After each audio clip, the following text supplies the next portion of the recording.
nothing wrong with your television set. Do not attempt to adjust the picture.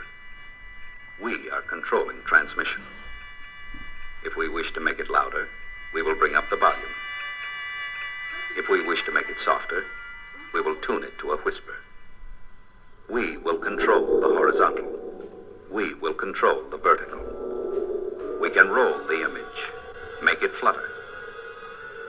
We can change the focus to a soft blur, or sharpen it to crystal clarity. For the next hour, sit quietly and we will control all that you see and hear. We repeat, there is nothing wrong with your television set. You are about to participate in a great adventure. You are about to experience the awe and mystery which reaches from the inner mind.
In Middle Georgia and everyone else around the world through the World Wide Web. This is the morning roast for Flippin' Friday, July the 5th, 2013.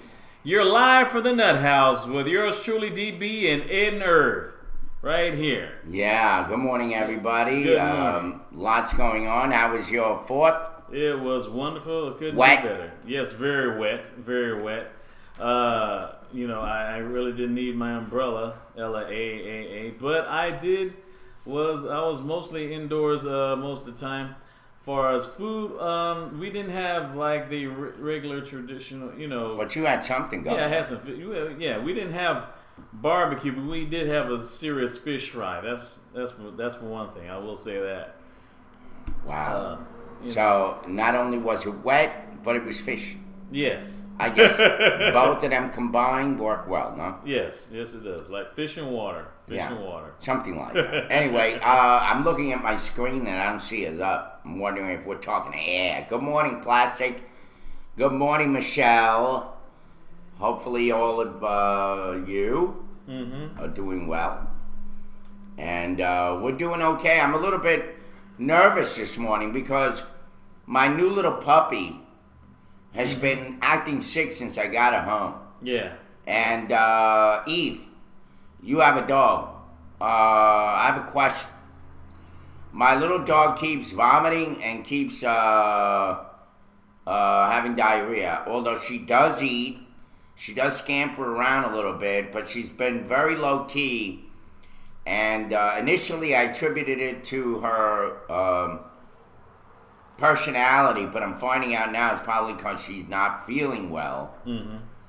What do you suppose? I hate to hear the bad news that she has some kind of parvo, and I can't get in touch with these people till Monday. So what would you suggest that I do, at least for now? I've been allowing her, it could be that or worms. Okay. Well, I haven't seen any worms in a stool. I mean, wouldn't I see that? Would I be able to see that? Give her a Gravol. What is that? Is that less like pet medicine? Is that pet medicine?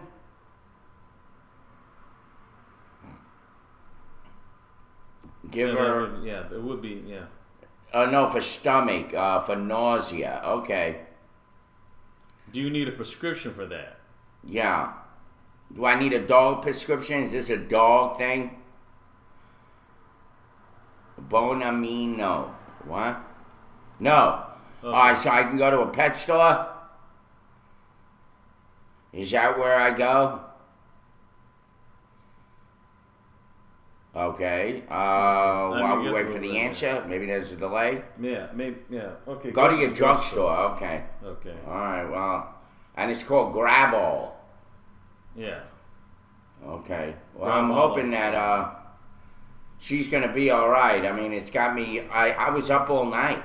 Mm-hmm. Barely slept a wink. I was up, and then especially at 4:30 in the morning when I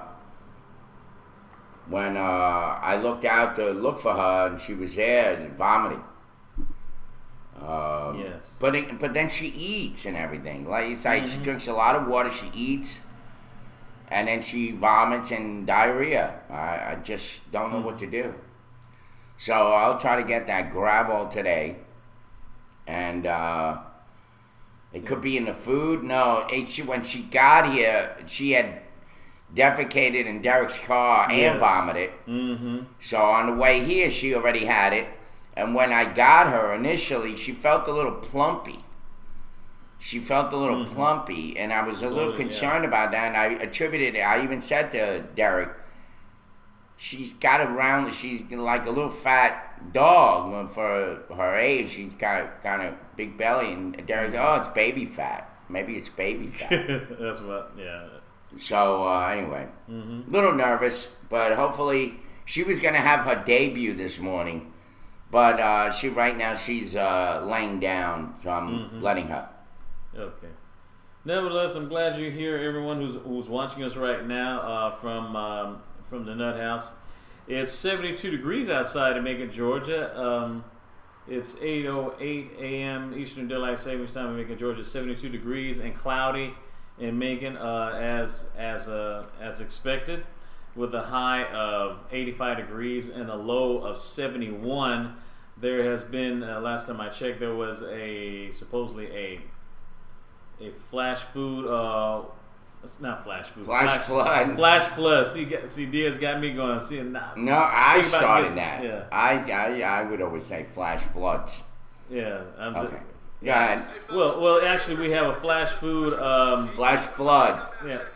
Yeah. Dang, boy, I must be hankering for some beef jerky or something. I don't know. Too much fish. Yeah, too much fish. Yeah, flash flood warning for those in Washington County. Flash flood warning issued for Washington County because, as I said, Wednesday, basically pretty much most of central Georgia and North Georgia is in a flood warning for the remainder of this week. But at least from updates from last night, we're pretty much in the same warning until Friday night, till 10 p.m. tonight. It's going to be a little bit clearer. That doesn't mean that it's going to be dry, but there will be a little less rain than has been over the past week or so in Middle Georgia in this area. Hallelujah. Hopefully we won't have what they have in California. I don't want no drought shit here. Well, yeah, that's true. But the water's warm it's here. It's been really rainy. Actually, the fifth hurricane for this year has been started. Has been forming up in near the Pacific Ocean area. So up or down? I guess up. Okay, up from us. Yeah. So it's going to be kind of wet. Hopefully not as much as it has been for this past week, but it will come soon. I feel for those who live in Panama City. I mean, the past 2 days alone, they already had 20 inches of rain. So this flood warning is no joke. Alrighty, well, we got lots of the news. First, let me just say, for anybody that has been with us, like you, Plastic, I guess DJ, good morning. Good morning, Harry, Kuda. For those of us who've been on for a while, one of our co-hosts, Anthony B. Harris, announced that he was running for mayor. Yes. And he did that yesterday. It was all over the news. It's all over the news this morning. Yep. He was in the middle of City Hall. What's so funny about this is, other than how he was dressed, and he wasn't dressed in the pink jacket, thank God, although he thought about it.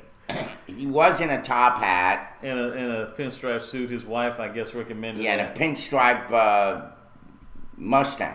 Or Yeah. pin mustache, all rolled Yeah, up. the mustache, to give it like that. Yeah. And he looked like the guy that would tie the girl up in the train track. Yeah, the villain. He even said that. Yeah. And so I'll tell the story while we gear up, I guess, for a video, Ed? Mm-hmm. All right, cool. Okay. All right, let me just read the story, and then we'll go from there. I'll show you the video, and tell us what you think, folks, about, I'd love to be president. At least I wouldn't spy on everybody. I like my privacy.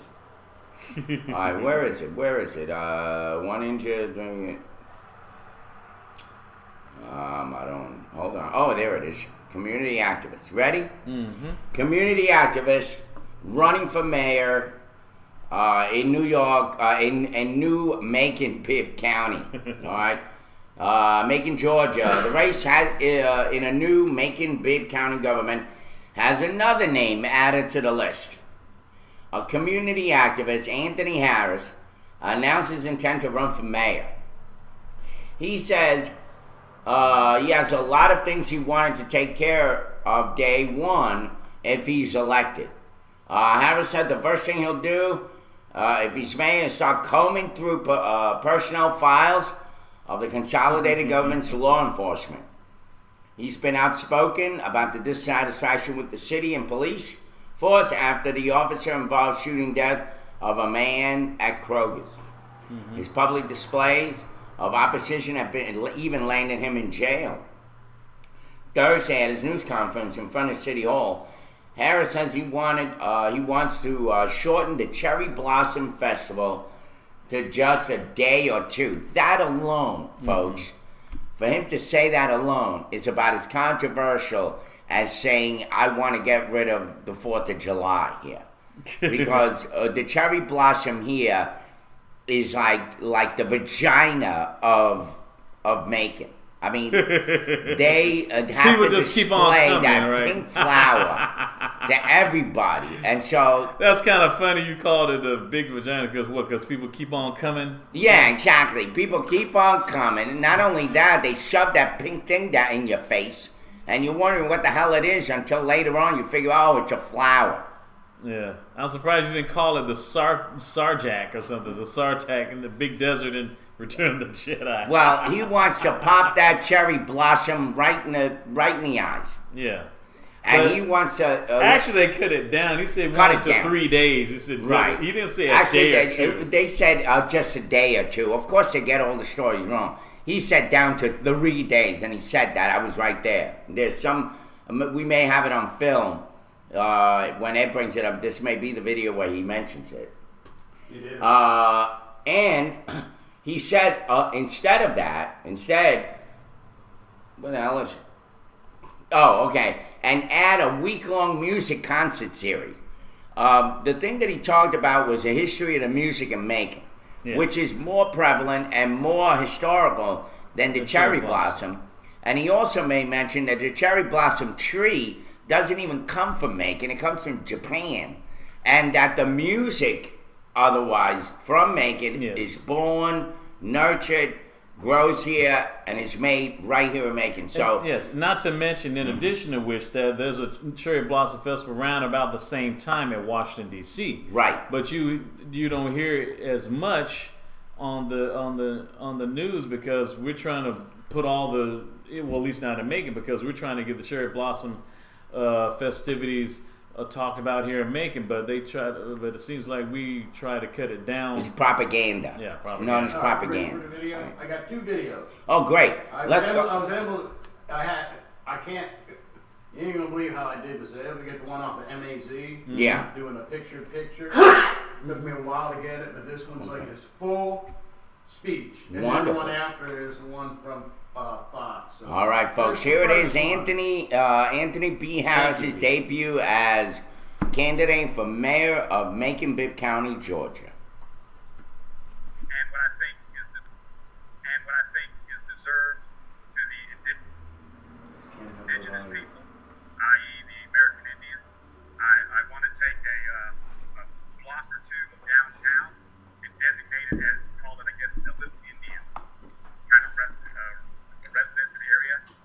give them opportunities to open stores down here, give them opportunities to make a living down here.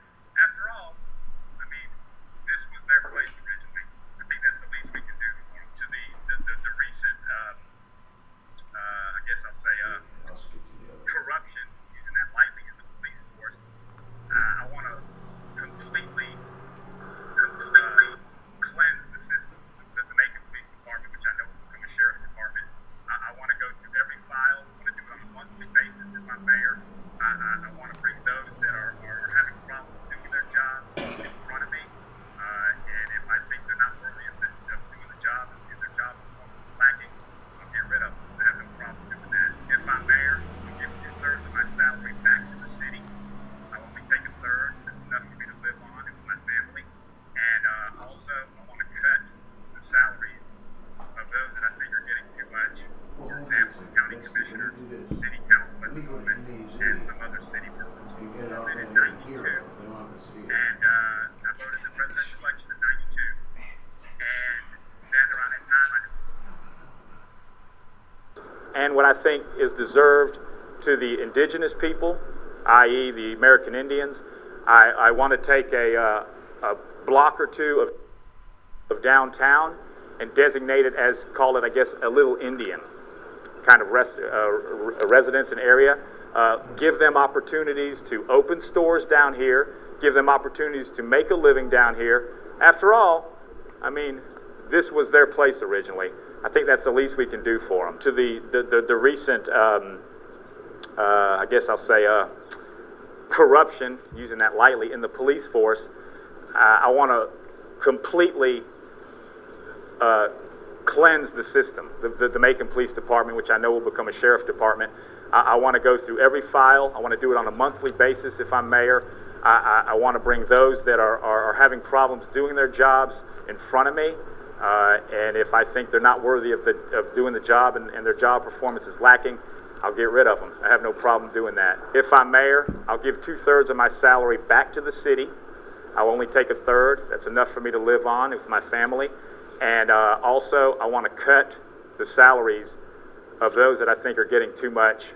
For example, county commissioners, city council at the moment, and some other city workers. Voted in 92, and I voted in the presidential election of 92. And then around that time, I decided after studies, I was an anarchist and dropped out of it, and then decided, you know what? There's a reason revolution and evolution have the EVOL in them. And that is that in order for us to move forward, we have to revolt, and we also have to evolve. And as an anarchist, even anarchists have to evolve. I don't think that the way of doing it is working or is going to work, because I think what the system wants is the system wants you to be the anarchist that sits to the side, mad, shouting, angry, fiery, but not getting any further. I feel like now the next move for an anarchist is to actually get within the system, and then within the system make the changes. And I think I'm sort of onto something that's unprecedented, especially in this city, let alone the world. Anarchy is just straight, no rule. We rule ourselves, we respect ourselves. I think the city has to go back to the people. Once we do that, once we get the politics out, once we get the money-hungry attitude out, once we get the, you pat me on the back, I pat you on the back out, then the city can finally grow and move into the next century.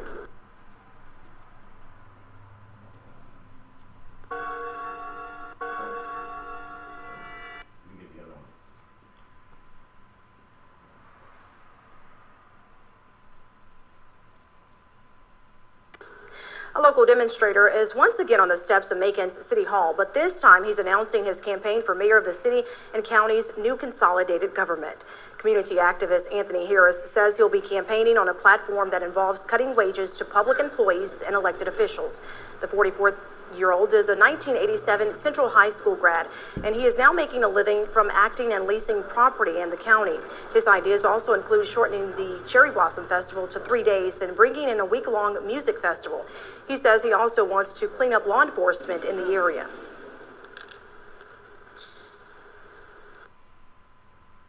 I want to go through every file. I want to do it on a monthly basis if I'm mayor. I want to bring those that are having problems doing their jobs in front of me. And if I think they're not worthy of doing the job and their job performance is lacking, I'll get rid of them. I have no problem doing that. If he wins, Harris says he will donate a third of his salary back to the county. He says he will not pay $3,000 to qualify, but instead will either run as a write-in candidate or try to collect the nearly 9,000 signatures needed to qualify for indigent candidate.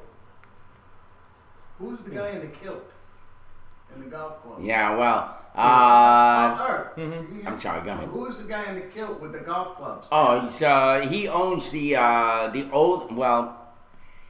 oldest jewelry store on 2nd Street. Yeah. He has the old man that actually started that business like What's that? 90 years ago, sitting in a wheelchair in front of the store.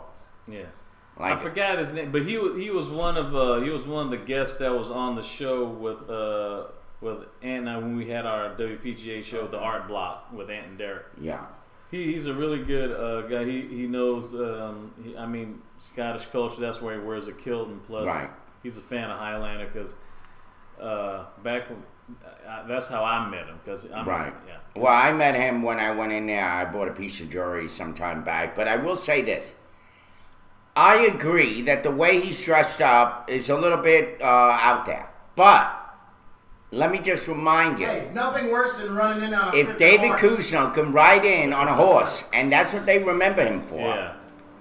I think they'll remember him and people like Anthony because they know, based on the fact that we had this battle with the police and it was all over the papers for months on end Yes. regarding the Sammy Davis Jr., aka Junebug Yes. incident, that this guy is one that will confront and not back down. And so, if nothing else, people are going to know right off the bat, hey, this guy, he's crazy and he's out there and he's all this, but he gets shit done.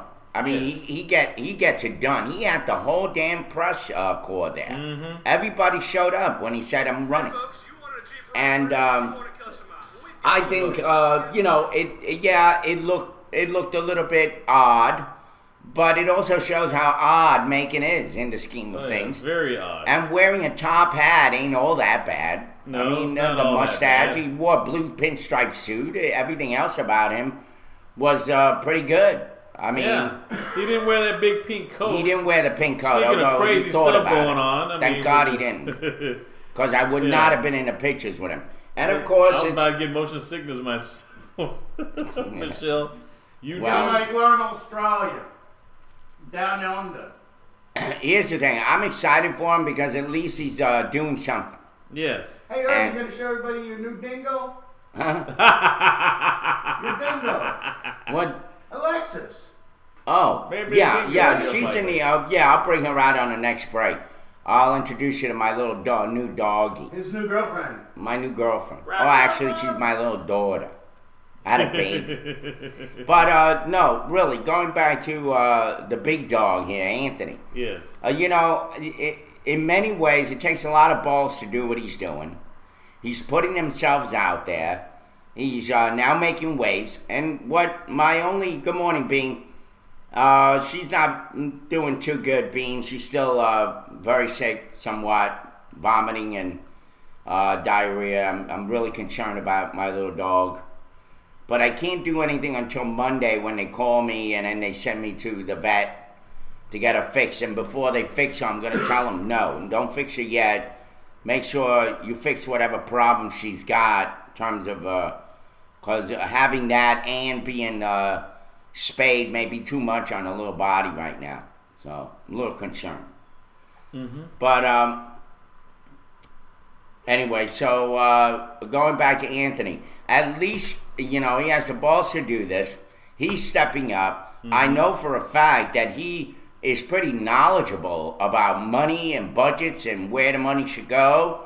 He's not going to be a loose cannon in that respect. Yes. He knows how to handle money, and when he's got it. And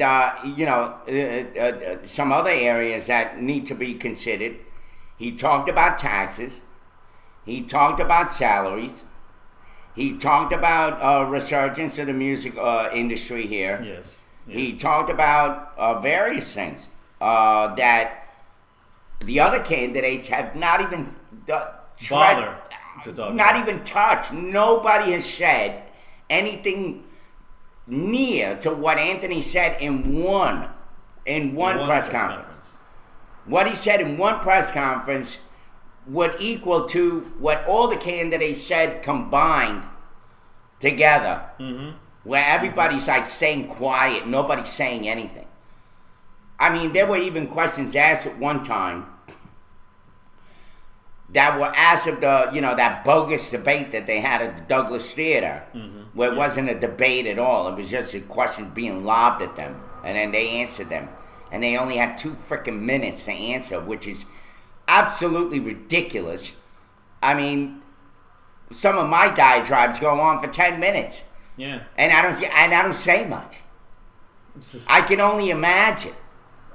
I can only imagine what 2 minutes of what is a city and a county that is in dire malaise. I mean, you talk about mayonnaise. In certain parts, This thing is spread all over. I know in certain places of the city, not just in downtown, but just citywide. I mean, in South Macon and where I live, in Irvin Ed lives, there are so many buildings that are just dilapidated and empty. It's like a ghost town in some areas, some neighborhoods. Absolutely. And didn't we just talk about it on Tuesday? Was it? Yeah. No, on Wednesday.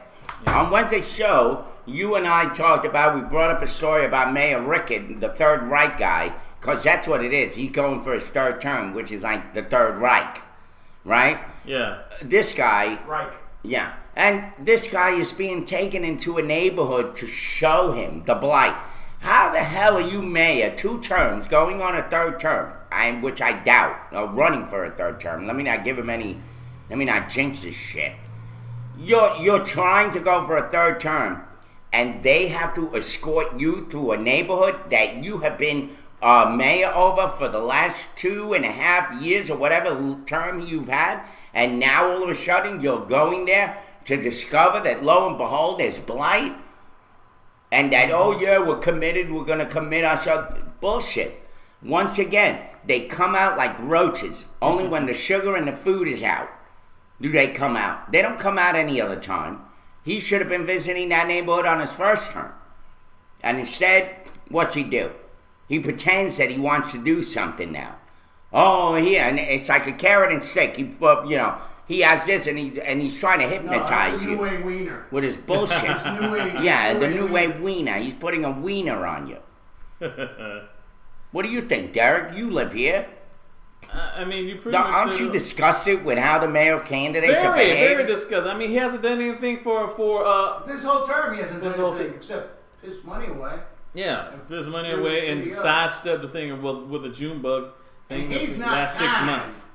Yeah, he's not kind. Yeah, He's yeah. not kind. Among other things, I mean, we still haven't found a way to get businesses to fill in the dilapidated buildings in the old Westgate part. I mean, there used to be a cinema there, Westgate 6. That's been closed since summer of '95. Yeah. I remember going to the last movie that they had over there.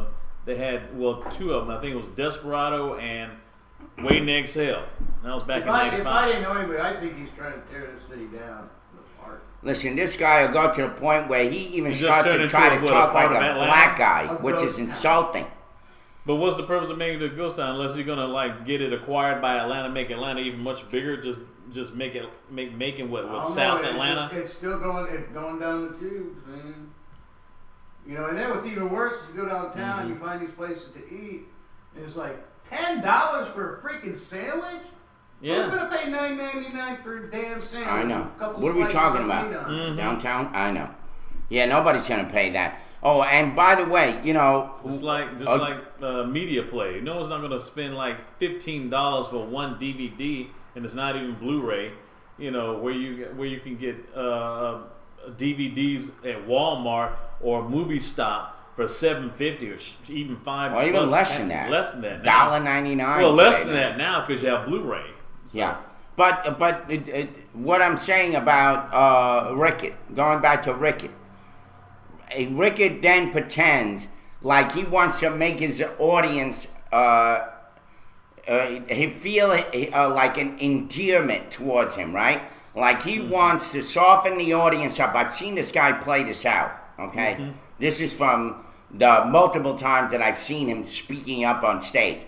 And he always tries to like form this bond between him and the audience. And you know how he does it? He starts to talk like a black man.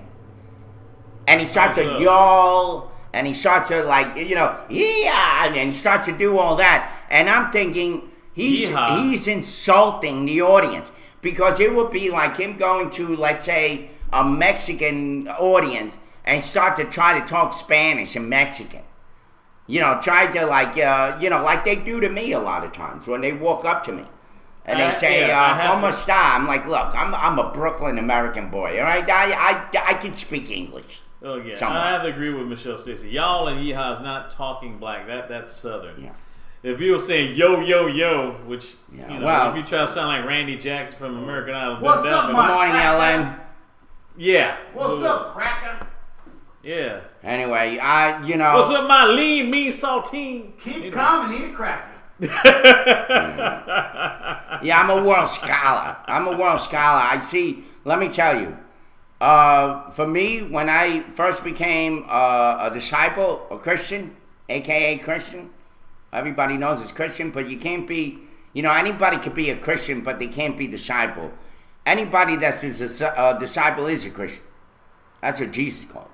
When I first became a disciple, I started to notice, now that I wasn't living, just kind of recklessly, aimlessly, like a drunk without wine, as the scriptures say, I started to notice just about everything in people's characters and all of that stuff. And plus, I was an abused child as a kid, so I was always trying to stay in a corner and observe everything and avoid any kind of bad vibes that were going out in the room. I was like a little dog, picking up and sensing all of the stress in the house. And so, yeah, I was always one of those guys that kind of took everything in and tried to analyze it. That's why I am what I am today, nuts and crazy and angry, right? And sick. But, yeah, so I am somewhat of a worldly scholar. I see a lot of shit going on in people that nobody else sees. And a lot of it, I just blow it off. But a lot of it, I tackle on. And that's what I think Anthony is good at. He's good at tackling anybody or anything. He don't give a shit. And he's willing to put himself out there. I'm proud of him. It takes a lot of guts for a guy to run for something, especially a guy who hates politics and he decides to run for mayor. Talk about it and do it on the 4th of July, causing a whole lot of fireworks. But speaking of fireworks or lack thereof, it's pretty much is official at Warner Robins. There was no concert and fireworks show. Yeah, I know. For Wednesday night in Warner Robins, as you know, because it was a washout. It was a washout. I think they figured it out by now. Yeah. Because of the heavy rains and threat for more of the Independence Day festivities have been canceled and will be rescheduled for Sunday night. On Sunday, the gates of the McConnell Tabor Stadium will open at 6 p.m. for those in the Warner Robins area. The concert will begin at 8 p.m. and the fireworks will start at 10. Tobasaki still had their fireworks, though. Well, yeah. They canceled the concert, but they had the fireworks. Yeah. Yeah, well. Figure that out. No, I'm not clairvoyant. Although, I will say this, Michelle. There are many instances where I've had, like the last time I was in the World Trade Center was 3 months before they went down. And I used to work across the street, literally across the street in Battery Park. And I used to go and sit in this little area. There's a little green knoll area that had no purpose other than just being a little piece of grass about the size of this table. And I always wondered why they left it there. It was kind of odd. Like you're walking this whole sidewalk and all of a sudden there's this little patch of green grass that's perfectly mowed in front of one of the buildings. So I chose that as a spot for me to sit and have my lunch. And I used to look at the towers and they were right there in front of my nose. It was amazing. So I decided this one particular day, I said to myself, I'm going to go up, just spend my lunch there. And I used to go once every month or so. So, but then at this time, I hadn't gone up for like 2 or 3 months. So I went up, and believe it or not, folks, I had the worst panic attack. I started feeling the buildings coming down. So help me God, if I'm lying to you. I felt what actually happened with the antenna going into what they call the Winter Garden, which is a big glass encased dome with palm trees inside of it. 50 to 100 foot palm trees inside this thing. The antenna went straight right through there in my head. That, in fact, is what occurred. I felt that at that time, and I still do, till this day, that I predicted in my own right, my own mind, what was going to happen only 3 short months later. I felt it. I had to get off. It was a horrible, horrible, horrible experience. And I never went back up. So I will say, yeah, maybe. Maybe I'm a little clairvoyant, whatever. Possibly. Sounds like shampoo, doesn't it? Anyway, what else is in the news? Well, this is from Amber Jones from WGXA. Remember you were talking about like what are the mayor or the public works are doing to help rebuild the city? Yeah. Well, it looked like some kids were starting doing that on their own right now.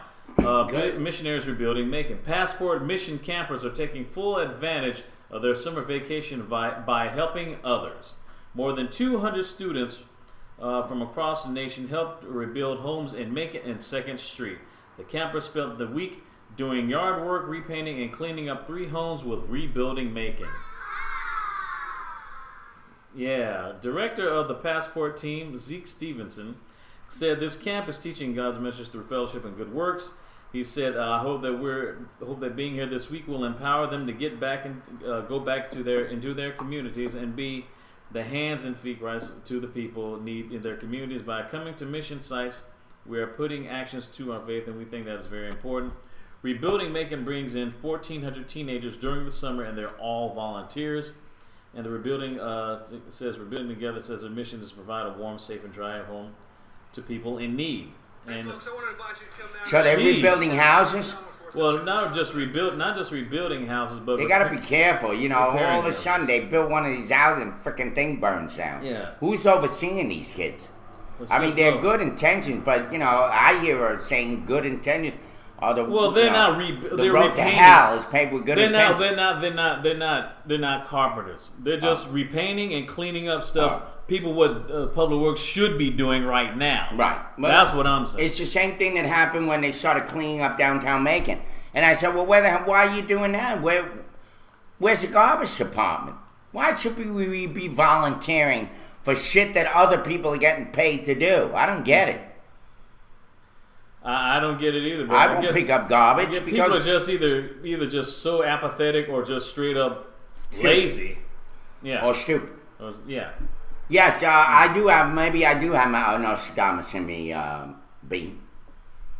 Anyway, wait, let me drain my bank account. I've just predicted the end. Yeah, closer, but spend it all on others. I feel that way sometimes, but mine is deja vu, okay? Mm-hmm. Obama's already covered that too. Yeah. Okay, well, a lot's going on. Yes. And if we're gonna anything else local, we got a lot of. Yeah, I have a lot of stuff local. All right, bring up local. Let's get rid of it. Yes, there's been unfortunately there has not been fun and games here during the 4th of July yesterday. 1 person is dead and 3 are hurt in a shooting in the 400 block of Walnut Street in Macon Walnut Street in Macon early Friday morning. It happened around 3:30 a.m. In the parking garage near the Zodiac nightclub at the Riverview Ballroom. Mm-hmm. According to Bibb County Coroner Leon Jones says the 17-year-old Jomani Bland died at the scene. 30-year-old Andre Bonner and 21-year-old Deion Davis were taken to the Medical Center of Central Georgia in critical condition. Davis was shot 6 times. And there was an eyewitness who told Judy Lee that he saw a man run out of the club raging mad. The witness called police, and during that call he heard multiple gunshots. The fourth victim was 25-year-old Stephen Ballou, who was taken to Coliseum Medical Center, who was hit in the shoulder. There hasn't been any response, any updates from the Macon police. Well, that's a good question. What was the 17-year-old doing there? This is like a bar hangout in a club. You got a 17-year-old. Nobody's asking that question.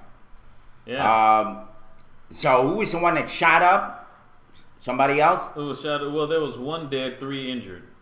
30-year-old Andre Bonner and 21-year-old Deion You know, I lived in that hotel for a month before I moved here to the Nut House. Okay. That's where I was staying, downtown. Okay. And I used to look out my balcony, and there was a club, like right 100 feet away. The Zodiac nightclub? It's a nightclub. It used to be the pool, like swimming. Yeah. And they converted it into an underground nightclub. It's bullshit eatery. The service is horrible. The owner of it is Grant from Grant's Lounge. Mm-hmm. The infamous Grant's Lounge that is here in Macon, where all the rock and rollers started. And it's kind of like the Cavern, where the Beatles started. It's kind of an old place like that. Yeah. And let me tell you, this owner, the hotel has incredible potential. But you talk about rooms that smell like urine and guys that hang around that place that look like they just came off the street and that's the first place they wound up in. It's a pretty ritzy, ugly place. I thought it was going to be great because I want to live downtown. And I said, the hell with it. Everything is one payment. You know, don't have to worry about electric bill. Don't have to worry about cable. Don't have to worry about buying a bed. But in fact, I only lasted there a month, and I wound up in the hospital with pneumonia. Yeah. Because every time that door was open, the wind just blew right into my bed. What a horror show. Yes. So it doesn't surprise me. Well, in other news, talk about a dog-eat-dog world. Putnam County Animal Control revises renovation plans. Putnam County's Animal Control wants to expand, but funding is tight ever since Georgia Power's plant branch announced its planned shutdown by April 2014. It says after the proposed renovation was rejected on June 7th, it's back to the drawing board for Director Christine Tillman, and now she is fighting to stay in budget. However, it's not just budgeting animal control. Putnam County commissioners are spending less to offset lost revenues from the plant's imminent closing. In the meantime, adoptable and non-adoptable animals like Pit Bull Mix Spike, a dog that's a crowd that runs at the shelter. The dog has been held in the vicinity since May 31st, pending a court case, and staff said aggressive dogs like him deter people from coming in. Tillman said that they're scared to go back there, and we don't want to give people that perception that this is a bad place. To change that, Tillman wants to expand the shelter by adding roughly 14 runs, 8 cat cages, and 3 smaller dog holding areas to allow more space to house dogs like Spike away from the general population. However, she's facing budget problems. Yeah. She says it's a matter of the learning process and how the whole SPLOST works, as well as the process of getting it done. Says the shelter was budgeted $100,000 from the 7th Special Purpose Local Option Sales Tax, or SPLOST, passed by voters in 2011. Recently, she submitted 3 bids to the commissioners that weren't significantly higher than that figure. Now she's back to the drawing board because the county can't afford to give her any leeway on renovations. Says the county is pinching pennies everywhere, including the shelter. And it says that with Georgia Power going offline, that impacts our revenue to the tune of about $2 million a year, said Putnam County Manager Paul Van Hout said. In light of the fact the impact of the county could be as much as a third of that SPLOST referendum, so we're looking at a shortfall on a $16.5 million SPLOST. All right, they're running out of money. Here's the thing with these shelters again. I mean, I was at that shelter that you and I went to, which is not going to last very long. They're building a new one. They're spending, $7 million on a new one, somewhere in that figure. Yeah. I mean, the way these shelters are run, to be honest, they have a lot to desire. Mm-hmm. And, for example, I was about to get another dog, and the dog's name was Logan. Yeah. And they said that it was a male. And when I took it out for a walk, we found out it was a female. Yeah. And when I told the director, she was in shock. And then she's looking at a worker, and the worker is like, Logan? Logan is a female? And I'm like, Yeah. the hell are you people doing? That was the first thing that ran through my head. Like, you don't even know what kind of animal, What sex it was. what sex it was. Mm-hmm. I mean, isn't that ridiculous? Yeah, very ridiculous. I mean, how could you be calling this dog Logan and telling me that it's a male and all that? And all I had to do, and Derek did that, lifted it up, and you saw that the little dog had a little... Cooch. Yeah, Yeah. Jack. Thank you. I was about to say something else. It's absolutely ridiculous. Yeah. My phone is ringing. Hold on, Derek. Bring up the next news. Yes. I also had some other stories. Good morning, Saibuka. Thanks for coming in. We also had a Hello. story local story.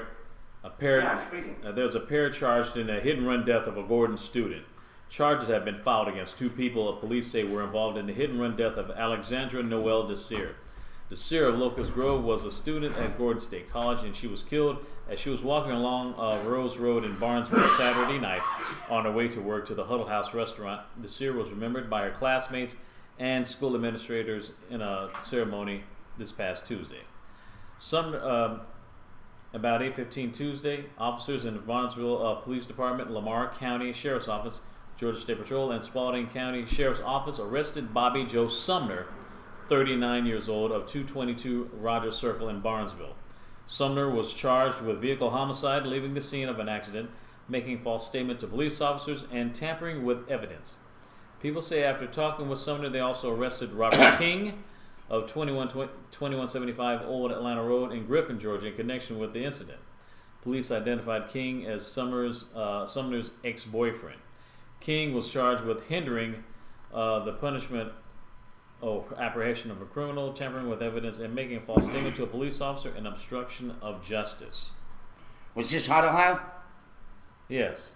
The Huddle House. Yeah, the breakfast joint. Yeah. They're trying to be like Waffle House. Yeah. Exactly. Nothing's better than Waffle House. By the way, I did have breakfast one day at Huddle House, right? Mm-hmm. I asked for fried eggs, medium, over medium, right? Yeah. They bring me these runny, snotty eggs that look like somebody's mucus dropping. I mean, it was horrible. And I had to send it back. And then the bacon wasn't even done correctly. It was still gummy.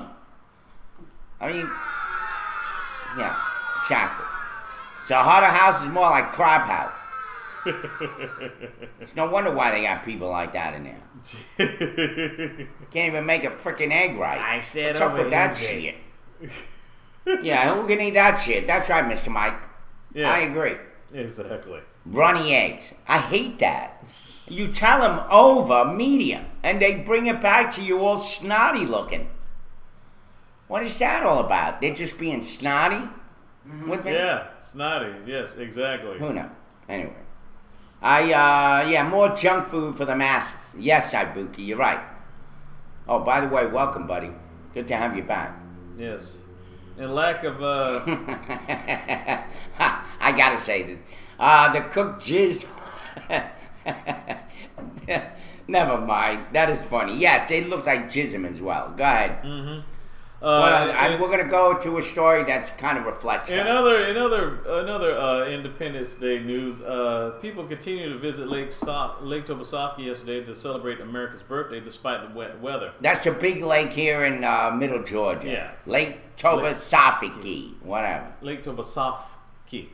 The crowds were noticeably less than last year as some people visited Claystone and Sandy Beach. However, the dark clouds lingering in the sky didn't deter some people from celebrating the holiday. It says, just put up a tent, get up under it, and you'll be all right. Ain't gonna worry about the rain, said Brandon Myers. Said the rain may not bother Myers, but it's detrimental for business at the recreational park. Yeah. The Lake Tobosoffke director, Doug Fernie, said, I hate it because we need the revenue, and we want everyone to come out and enjoy it, but this weather is really affecting us. The park just started its fiscal year 4 days ago. looking back at the books, he said the park was down $12,000 from where it ended a year ago. Independence Day is the park's first big event to generate income, but Freeney said it may be a bust. Said that we were hoping to have a good July 4th to have it kicked off, have some revenue coming in, but with these cloudy skies, all the people aren't coming out like they would normally. Yeah.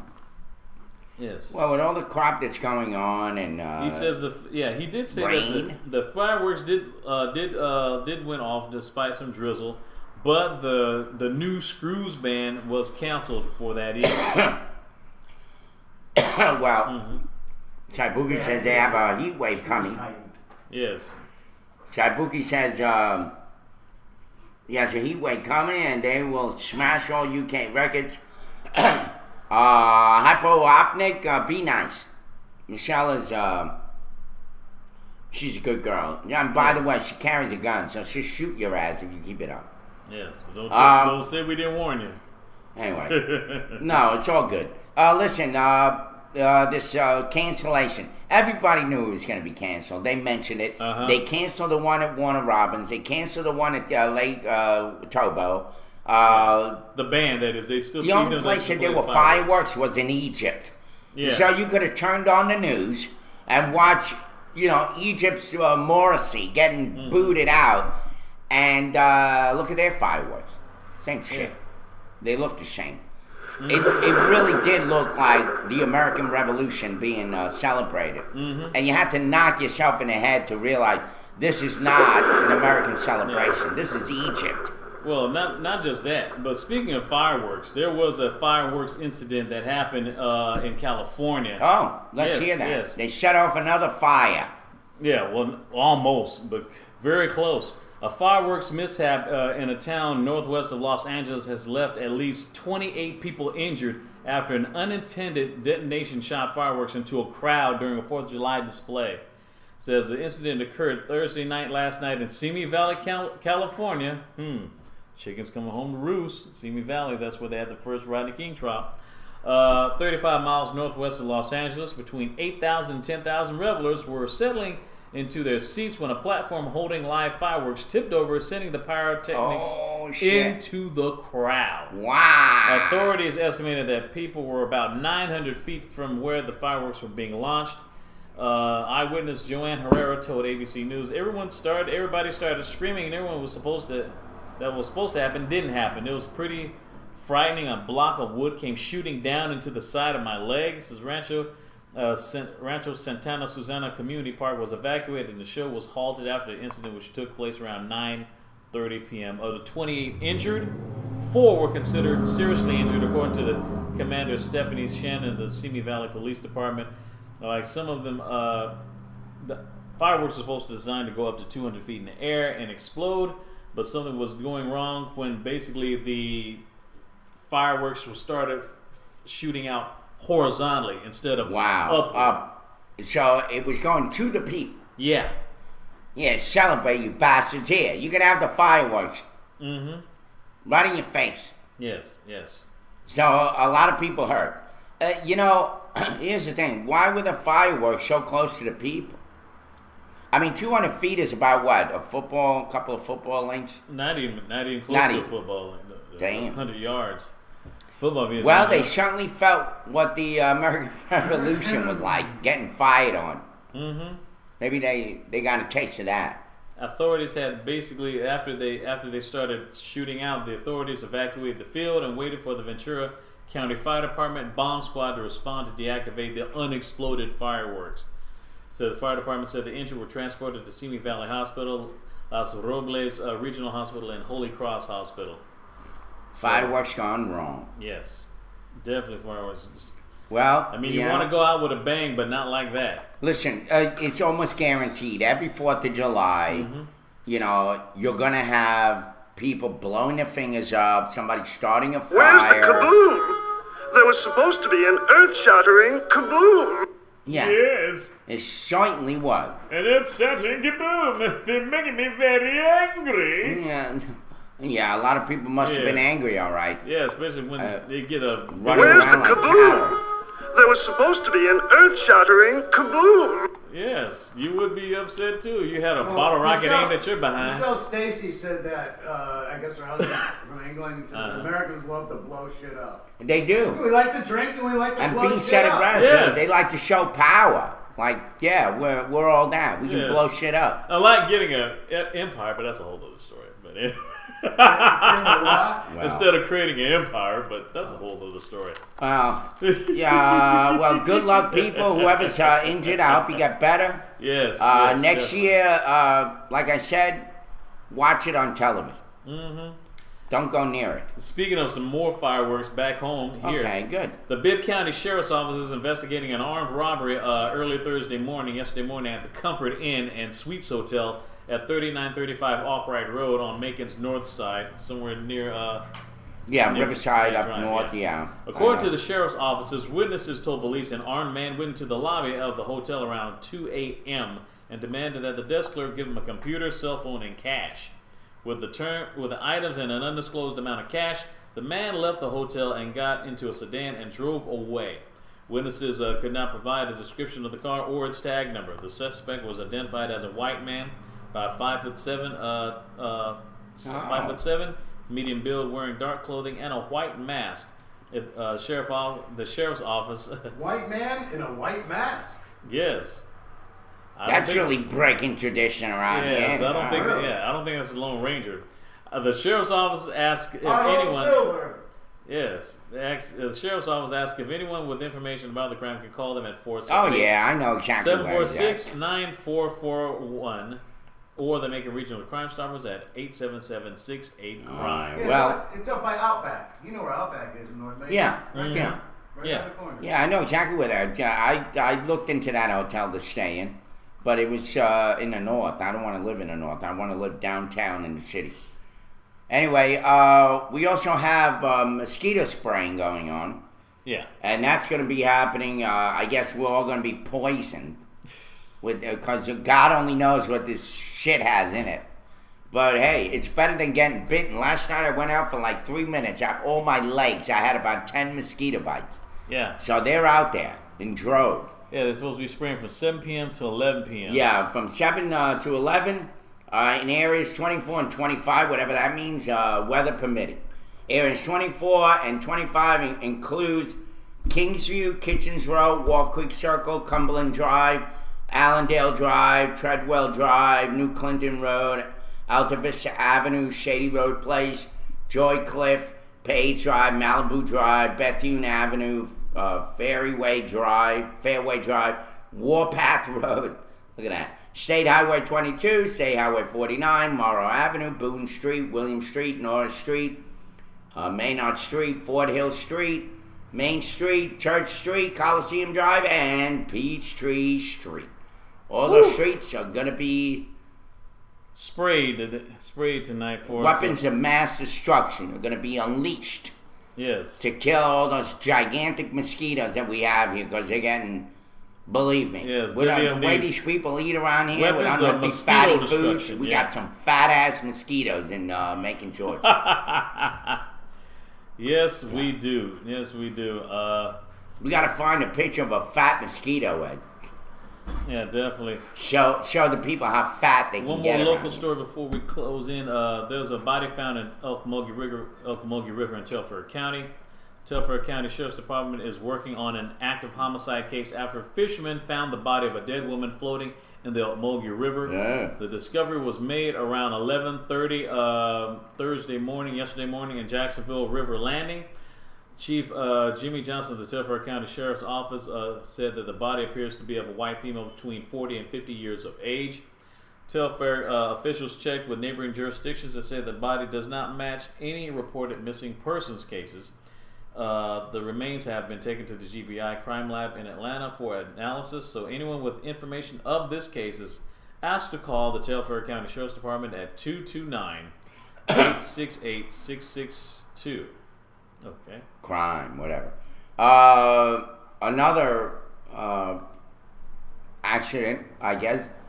14-year-old boy, McDonough, which is what, about 60 miles up north, going towards Atlanta. Yeah. In McDonough, Georgia, authorities say a 14-year-old boy who was struck by a Henry County patrol car, has died in the Atlanta area hospital. Authorities said Chandler Jacob Weens of McDonough, Georgia, died Sunday morning at Children's Healthcare in Atlanta at Eggleston. He was sent to the Atlanta hospital after being struck on his bicycle Saturday afternoon as he was exiting a driveway. Henry County Police Sergeant Joey Smith told the Atlanta Journal-Constitution the officer could not avoid the accident. Of course not, because he was driving like a freaking maniac down the block as they always do, which happens as he was going on duty. Of course, he was probably late, probably got in his car, and yeah, I couldn't avoid it because I was running too quickly, and I ran this kid over and killed him. Smith says the officer identified as Denise Allison Romano was very distraught after the accident. Of course, your whole career is down the toilet now. The accident is being investigated by Georgia's State Patrol. The accident occurred about 12:30 on Saturday. Once again, and what the problem with all this is we have a hard time believing anything they say. Yeah. All the bullshit. That's from the sound Time for a of the break truck. It's already. time for a break. It's Damn. 9:03 a.m. Eastern Daylight Savings Time in Macon, Georgia. It's 71 degrees outside of Macon, Georgia. It's partly cloudy with a high of 84 and a low of 71. We'll be right back. Right now, you're watching The Morning Roast live from the Nut House with Irv, Ed, and DB. Please stand by and don't you move that mouse. We'll be right back. Got lots more to go. Old man beaten in a bar has won one of the largest lawsuits ever in the South Bay. Now, we warn you here, the injuries he suffered are disturbing. The beating left Antonio Cha with half of his skull permanently bashed in. A jury in Torrance awarded him $58 million. They found an untrained security guard at a bar beat him up. The guard hit Cha over the head with a baton at least 8 times and kicked him in the head 6 more times. But his lawyer says that wasn't the worst of it. And then he took his head, and in the words of the woman that worked at the bar, he smashed it into the ground 4 times. This is concrete. Cha is so badly brain damaged that he cannot speak.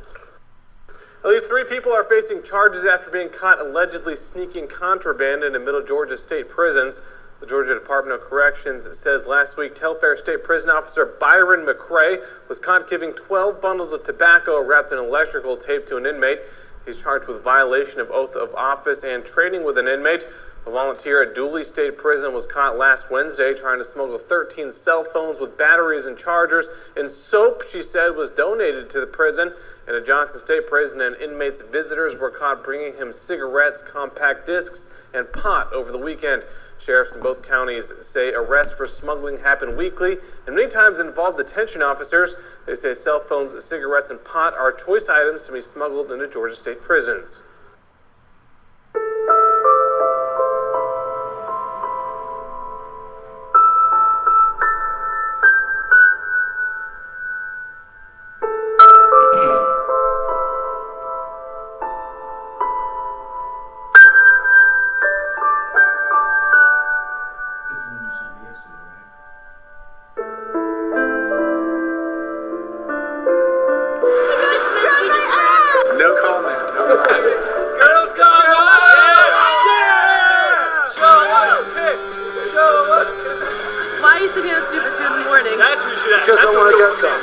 Guys will take whatever they get in a certain situation. I'm no different. That's the fucking I want to get some.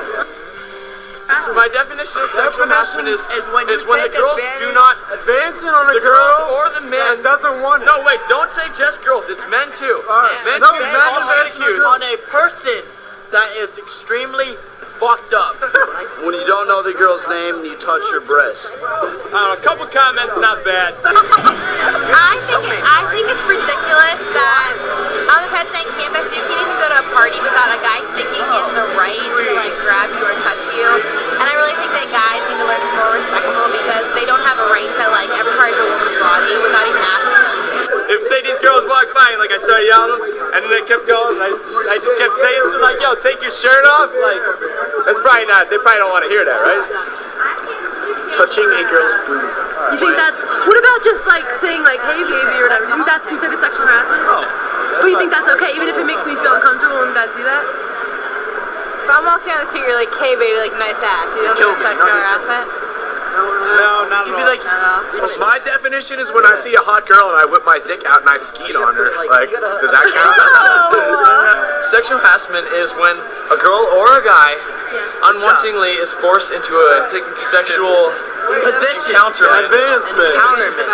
Exactly. Advancement of, I think it's overrated. Because girls get drunk, guys get drunk, everyone loves to have sex. I think it's stupid. It could be something as simple as any kind of innuendo towards the opposite, even the same sex, possibly. Some guy grabbed my ass. And it's Where was that? In the party? It was at a party, and I turned around, there's like 5 guys, and it was just very like awkward.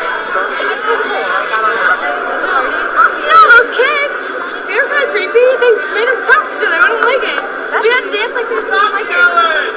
Oh, hey Janice, what's up? How's it going? Hey, what's going on? Boom. I guess that'd be sexual harassment. It wasn't like uncomfortable. It wasn't like sexual harassment. Yeah, like we could have stopped it. Yeah. It wasn't like do this. It wasn't you like know? scary. On a daily basis, I sexually harass girls!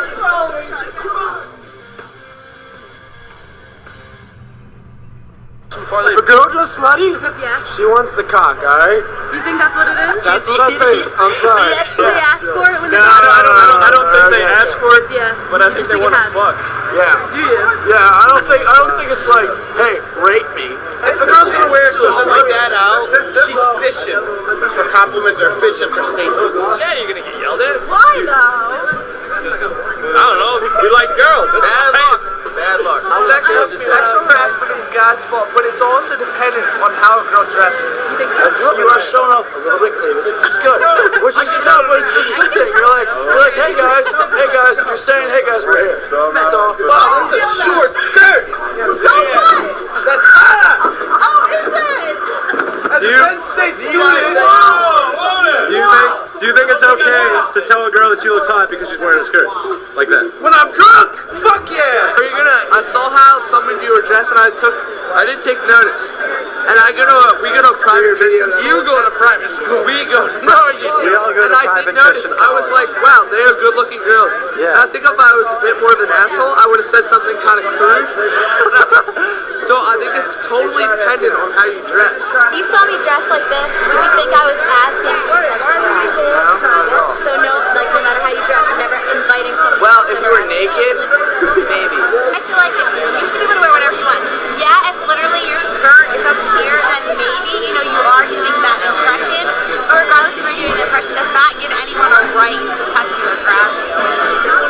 So that's just the way it is. So if you're a woman and you don't want to be attracted, you do not want to be hit on by men, walking around, then maybe you should decide. Twitter poet Amanda Bynes has struck again with more bizarre demands. Hey guys, I'm Christina Bear with Buzz60, and if this is all an act like so many believe, she's really good at it. When Bynes isn't busy getting into Twitter fights with celebrities, alternating between calling Drake ugly and then saying he's the most gorgeous man on earth, or talking about getting plastic surgery, which is usually on an hourly basis, she's now making demands for money. And no, she's not asking for a job. She tweeted, I want $1 million a year for illegally having my mind read and privacy stolen. If you've been reading Amanda's mind, please alert the authorities, because someone needs to explain what's going on in there. For a while, it seemed her tweets were taking a turn into somewhat normalcy, posting things about facing your fears and love, but then came her $1 million demand, and then another tweet about Drake. Though she did warn us, saying, I tweet what I feel, and that, my friends, is the scariest thing of all. Buzz60. Now you know, pass it on. Wow, and we are back. Talk about Amanda Bynes. Man, you reading my damn mind. What you said I was? Lawsuit. I'm getting my lawyer. Well, that was a good film on sexual harassment. Be my man. Johnny Cox. And, well, here she is, folks. My little doggy. Her name is Alexis. Yes. Look at her beautiful. Look at her face. Yes. She's just so sweet. Yes. And, there she is. Mm-hmm. My little lab. Yes, Lexi. And, she's such a perfect little dog. So she's going to hang out with us for a while. Because they need as much love as they can get, especially at this age. And like I said, she's been a little shake under the weather. So I think that as much love as I could give her, hopefully it'll make her feel good. Because love covers a multitude of ills. Yes, it does.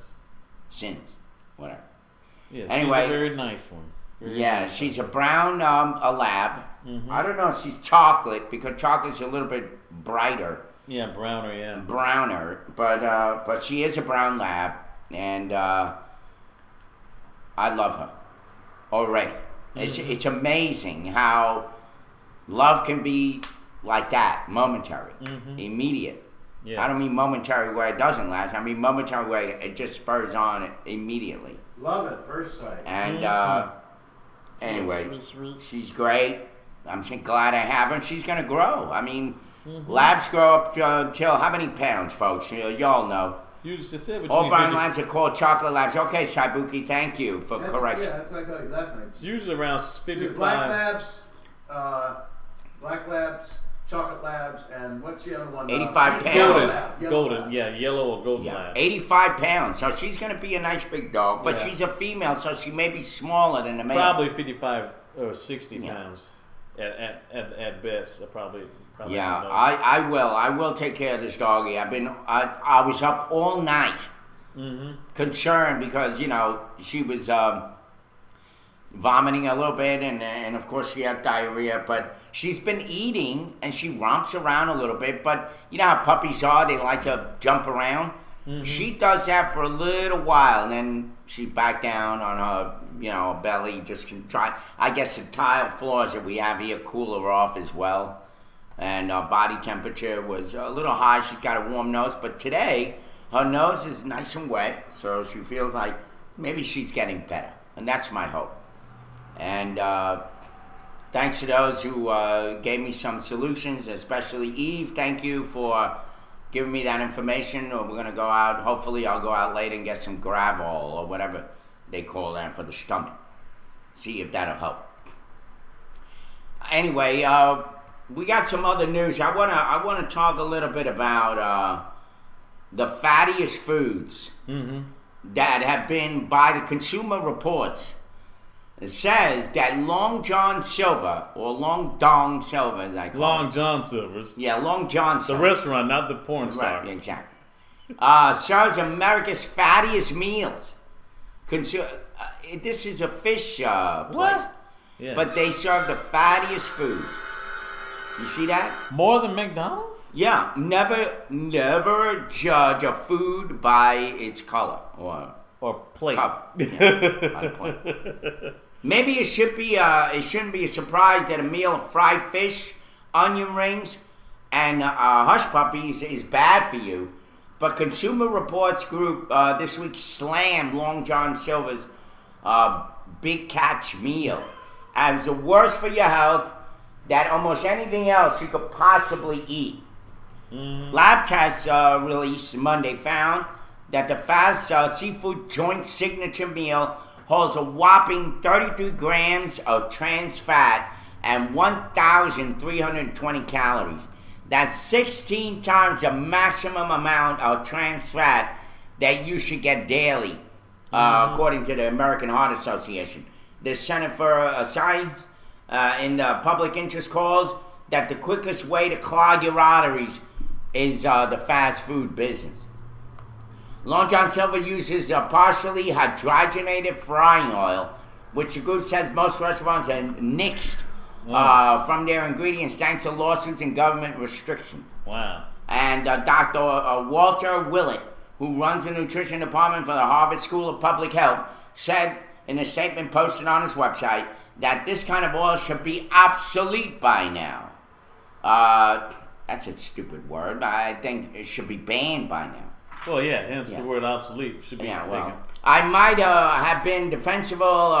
It might have been defensible to use hydrogenated oil in the 80s before trans fat's harmfulness was discovered, but no longer. It is outrageous that Long John Silver's foods are still loaded with artificial trans fat and that the FDA still permits it in its food. a refresher on trans fats, they raise bad cholesterol and lower good cholesterol. Your body treats fats like saturated fats, which now can raise your risk of heart disease or type 2 diabetes. Long John Silver's a veteran Forest Wars Parkway in Boston could not immediately be reached for comment. Let me just say that. This reminds me of what, we're not bringing this up for racial issues. We're bringing this up for this kind of stuff that I'm talking about, food. The fact that when Miss Dean found out that she was diabetic, she was still peddling buttery foods and all that shit. It's the same thing here. This sounds just as offensive that they would continue to sell to the customer this kind of fatty, unhealthy, clog artery, heart attack raising, diabetes agitating kind of food to the public. That's why I never go there. I never go to the Long John Silver. Why? Because I really don't like fish all that much. But that not because they're fat. I didn't know they were so fatty. And you would think that's why you eat fish. Oh, okay. That's why you eat fish. I'll leave it. Okay. That's why you eat fish, right? To avoid the fat. Okay. I was just being careful. I didn't want to step on it. Defecating on your food there. Yeah, defecate on my feet. So what do you think about this, Derek? You like fish? Well, yeah. I mean, I mean, the edible. Yeah. I just don't like, the processed type food. That's why I always talk about, make like jokes like when there's something's not going right. I'm getting like seafood, shrimp and seafood platter vibes, Long John Silver's, Captain D's. It's because that is basically the junk food of fish, of fish places, of fast food, you might say. Because, Long John's. Well, yeah. Oh, yeah. Because they have if they have a drive-through, then yes, it's considered fast food. Yeah. So I mean, I prefer to actually cook my own fish meals. Like I get maybe tilapia fish fillets or something, boneless fish, and just. She's eating something on it. Yeah. Actually, she's throwing a. Yeah. What's wrong?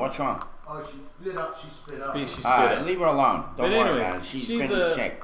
She's basically, I would rather get like tilapia fillets, boneless fish, and just season it up, and sometimes bake it, get some spray the pan with some Pam or some of that Cuisinart oil, cooking oil, what have you, and then season it with some of that Goya seasoning, and put it in the oven for about a good 15-20 minutes, and boom, you got some nice fish fillets, or something a nice alternative other than just frying it all the time. Now we fried our fish, yesterday, since we had lack of beef or have a cookout, so we had some nice fried fish and some vegetables, corn and some apple slices. It was really good and really nice, really good. Michelle Stacy says it smells like snapper or salmon. It's $1 fish. Yeah, you're right. Wesson oil. Yeah, I'm gonna have to figure this one out today with my doggie. She's really sick today. She's vomiting a little bit more foamy shit now. I'm hoping God only knows. Yes. She's hiding in corners. Anyway, what else is in the news, Gary? Please bring something up. I gotta get my mind off this thing. Yeah, we had some stuff going on in St. Louis as prison guards forced inmates to have gladiator-style fights with other prisoners for entertainment. Like something out of an old classic Star Trek episode or something. Inmates in St. Louis have revealed that they were forced to fight each other in order to entertain prison guards. It says now 30 inmates want to join the existing group of 8 who have filed a federal lawsuit against the prison guards at the medium security institution on Hall Street, as they claim they were baited into fighting one another for their keepers' amusement. 5 guards were named in the suit and said they were said to be the ones who forced inmates to fight in the gladiator-style combat. The Fox News reports said the lawsuit came out of a city investigation. The city investigation into inmate abuse. In one instance, an unidentified inmate was seen leaving another prisoner's cell with his clothes completely shredded and in tatters. The individuals who were put into solitary confinement were not supposed to have contact with any other inmate, but what's happening was the guards were actually taking inmates out of the cells, placing them in cells with other inmates, forcing them to fight each other, according to attorney Daniel Brown. The civil rights lawsuit against the city was filed last year, asking for $150 million in punitive damages, based on the claims of 8 men who have either been released from the medium security institution known as the Workhouse, or who are still serving out their sentences. The list has grown dramatically, however, but the city does not feel it adds any weight to the claims. It says that one victim, former inmate Derek Rogers, is one of the growing group of convicted criminals who is now suing the city for $150 million. The suits names 2 former guards, Dexter Brinson and Elvis Howard, who have been since suspended, and the other 3 guards are only identified by their last names, as the inmates do not know their first names.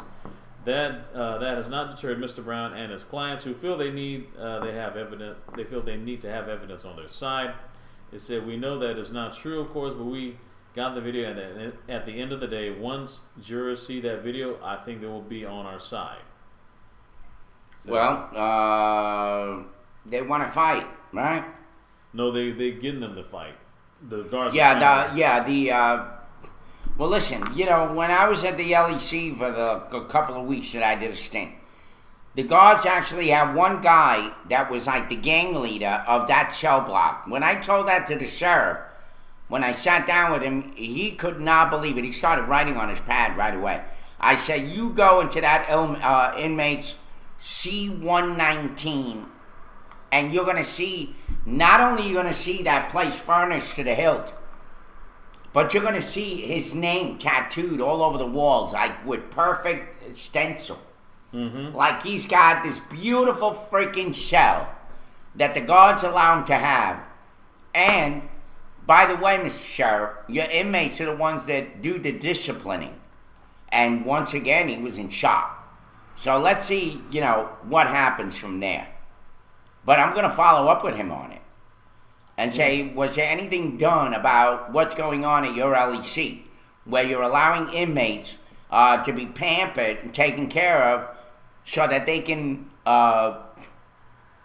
discipline the new inmates or other inmates that are coming in, right? Like gang leaders, so that they don't have to do the job, so they can sit on their fat asses all day eating Long John Silver food like they do. Because at least 80% of those guys walking around are big, fat, ugly slobs that walk around with shirts that are like 4 sizes too small for them, and pants that, like low-riding pants because they're big, fat, jumbo, ugly belly, slobs over their belts. This is what they call correction officers here in Macon, Georgia, at the LEC. Mm-hmm. This is what we got, folks. Yeah. And they got no personality. And then the only white guy that's there, it looks like Poindexter from Felix the Cat. Yeah. Like absolutely no threat to anybody. Just stupid ass. Just sitting on that freaking, doing nothing but staring in fear. Yeah. It'd be like putting a little white boy in the middle of a game. Man, why would they even hire that guy? Yeah. But then again, they hire these big, fat, overweight slobs that do nothing but sit around and eat. This is all. I always see them with their styrofoam frickin' tray. And meanwhile, we're eating crap food.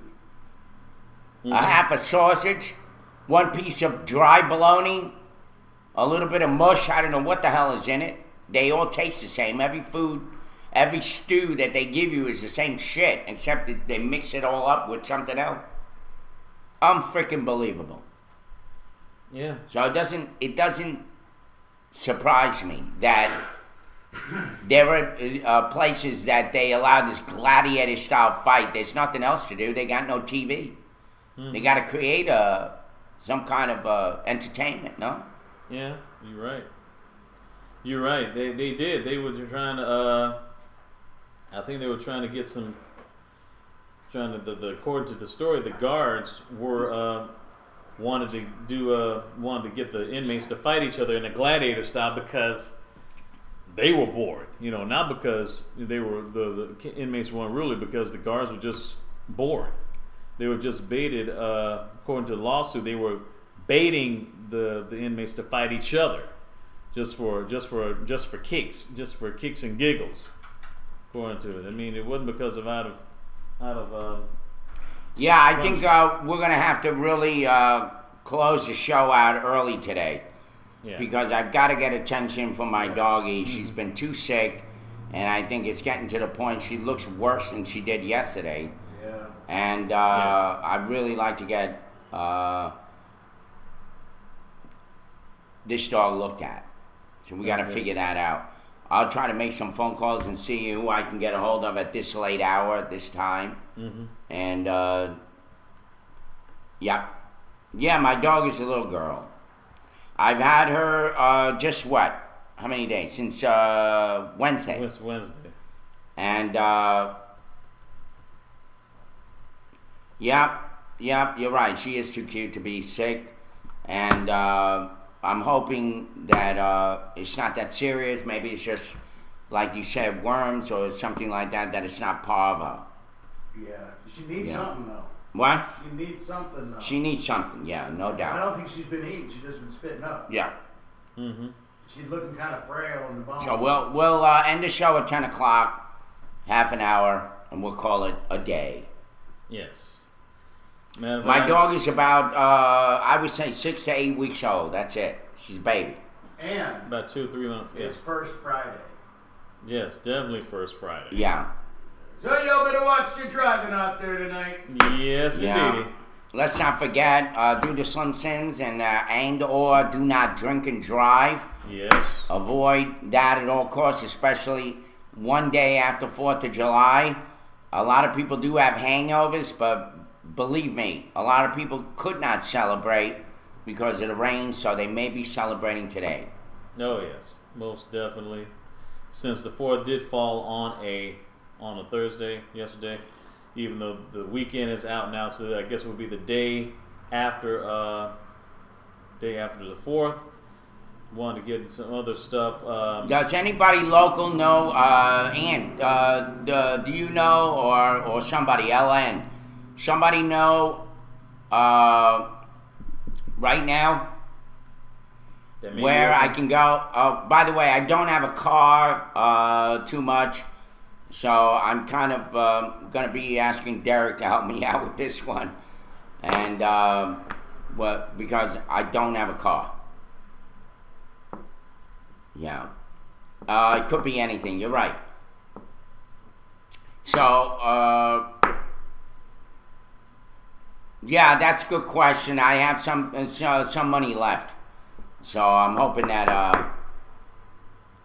The following incubation period averages 2 or 5 days. Acute illness it brings with depression, vomiting, or diarrhea. Some dogs have no fever, while others have fevers. Pups with severe abdominal and tucked up abdomen. Yep. All right. Well, they're all vets in Macon, huh? Oh, Michelle, you don't know. You can tell if it's worms. Her poop will look like it has grits in it, or you would see little worms. Need to take a stool sample with you. Alright, the link. If you see Ann and tell him I'm going to see his brother-in-law in the next 3 weeks for a mattress. Vet is Hotspot, which I'm sure you can find someone that would be cheaper or do something for free. Alright, is anything open? Is the question. It should be, since it's Friday. Let's go to the one the one that they're going to send me to get it fixed. Okay, which one is it? That's over by the hospital on Emory Highway, somewhere in there. Okay. We're definitely going to have to get a whole lot of towels in. Yeah, I'll wrap her up. I got towels. Okay. All right, it's no longer holiday. Anthony, the one, or Tao, I should say. The one that's over on Emory Highway, which that place that I got the dog from. Is that correct? Is that where it is? Because they told me it was in that area.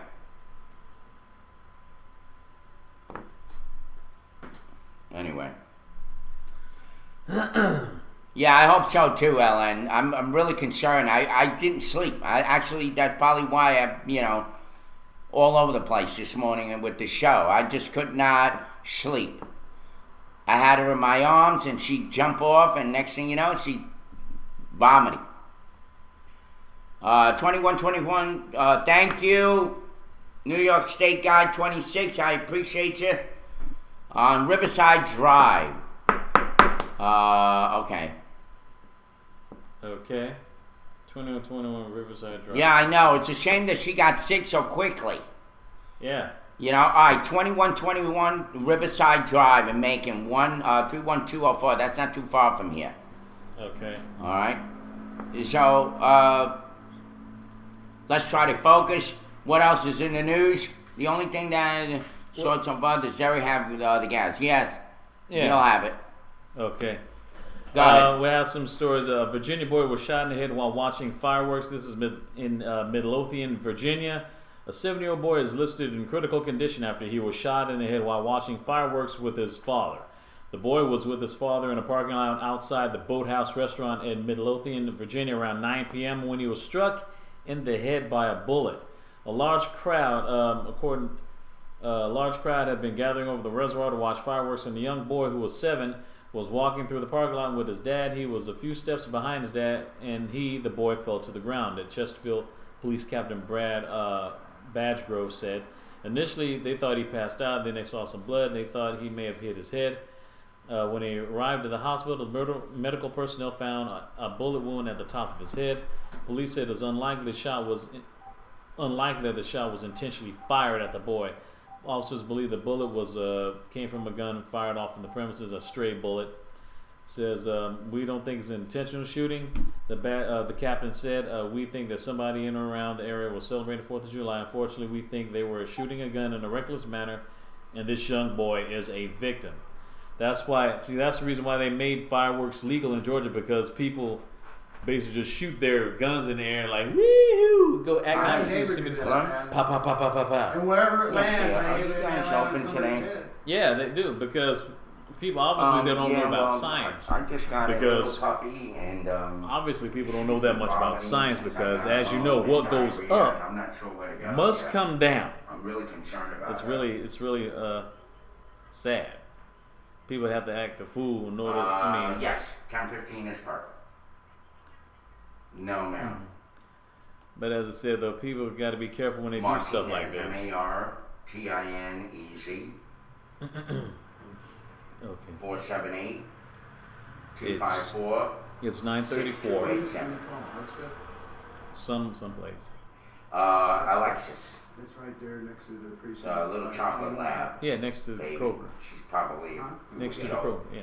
And I brought her home from the shelter. Oh, okay. And she's just been constantly vomiting and terrible diarrhea. I'm not sure if it's worms or parvo. I'm not sure, but she looks I have no idea. today That's why I worse asked than him. she's been. Okay. I've had her since Wednesday, and today is the worst I've seen her. It's 9:35 a.m. Eastern Daylight Savings Time in Macon, Georgia, at the Morning Roast. It's July the 5th, 2013. It's 73 degrees right outside of Macon, Georgia, with a high of 84 and a low of 71. It's going to be cloudy, 100% humidity, there will be some scattered showers and thunderstorms later in the afternoon. Okay, now today. There's a free pet exam coupon. Can I work with that? Let's see. I do have some news that's sports related, but I guess I'll just go ahead and get into it right now. That's fine. That I understand. Yes, There's ma'am. a UGA kicker. 10:15. 10:15. We have an appointment with the vet at 10:15 at the Banfield Veterinarian at Williamson Drive in Macon, Georgia. That's up near. that's all the way out That's PetSmart, yeah. Where is that? That's at PetSmart. Near PetSmart, right? Yes. 10:15. Yes. It's 9:36 a.m. What about where you got the dog from? They won't help you? Where you got the dog from? Where'd you get the dog Well, from? I mean, they're supposedly going to be closed today, but let me give them a call as well. Yeah, because, I mean, you shouldn't have to lay money out of your pocket if you... Just keep going with the news, folks. Sorry, I got to take care of my doggy. Derek can handle it. I think too much said that. I think too much. You got some sense in you. Let me. Hey Earl, I didn't get a chance to make the chili yesterday, man. We had a fish fry instead. Well, let's go into a video real quick when you group together. I got a funny video. Okay. The scene of the crime inside this home on Goldstaff Lane. The woman who lives here called Charlotte Mecklenburg police about her Pop-Tarts. She said they'd been stolen, and she fingered her own son as the culprit. As you might expect, neighbors were stunned beyond words. What do you think? According to the police report, investigators identified Pop-Tarts as the stolen item and also learned the maker was Kellogg's. Yeah, I don't know. The report goes on to say police placed the boy under juvenile arrest. That is real and not funny to neighbor Tiffany Covington, who says food in her house is for everyone to eat. It'd be nice if they ask, but they don't. They kids. She says her kids rarely ask if they want something. Mine don't. And do you have them arrested? No. Having heard what happened to their young friend, the neighborhood kids scrawled these words on the street. All he wanted was a Pop-Tart, then started chanting as if it was a jailhouse protest. We wanted very much to talk to the boy's mother and waited nearly 2 hours for her. Apparently forewarned that we were there, she parked her car a block away and slipped in through the back. I did catch a quick exchange on my cell phone when she opened the door to hurl an obscenity. We had several questions we wanted to ask Charlotte Mecklenburg police about the arrest, but we were told that there was no one who could comment. In Charlotte, Brad Berkey, NBC Charlotte. If there's anyone out there that has never said something that they wish they could tell so hard in my head that it kills me, please. So hard in my head that it kills me, please. So hard in my head that it kills me, please. So hard in my head that it kills me, please.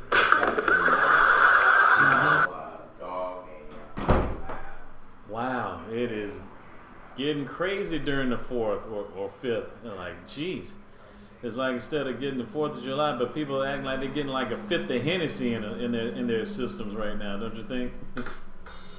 Yeah.